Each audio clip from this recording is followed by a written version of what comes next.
ആദരവായ ഷഫിയായ റസൂലുള്ളാഹി സ്വല്ലല്ലാഹു അലൈഹി വസല്ലമ തങ്ങൾ അരുൾ ചെയ്തിരിക്കുന്നു ഇദാ ജാഅ റമളാനു ഫുത്തിഹത് അബ്വാബുൽ ജന്ന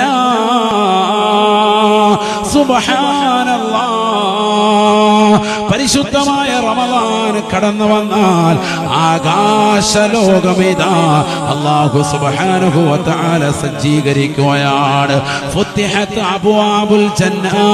പവിത്രമാക്കപ്പെട്ടതായ സ്വർഗ്ഗം അതിന്റെ കവാടങ്ങൾ തുറന്നിടുകയാണ് വഉല്ഖത് അബ്വാബുൻ നാർ നരകത്തിന്റെ വാതിലുകളെ കൊട്ടിയടക്കപ്പെടുകയാണ് തീർന്നില്ല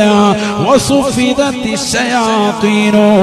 പിശാചുക്കളെ ചങ്ങലക്കിടുകയാണ് എന്ന് ഹബീബുനാ ശഫീഉനാ റസൂലുള്ളാഹി മനോഹരമായ ശ്രേഷ്ഠതമാകുന്ന മാസമാണ് റമളാൻ അവ്വലുഹു റഹ്മത്തുൻ അതിന്റെ ആദ്യത്തെ 10 കാരുണ്യമാണ് സഹാബ അതിന്റെ രണ്ടാമത്തെ 10 പാപമോചനത്തിന്റെ 10 അതിന്റെ മൂന്നാമത്തെ 10 നരകീയ മോചനത്തിന്റെ 10 ആണെന്നും ഹബീബുനാ ശഫീഉനാ റസൂലുള്ളാഹി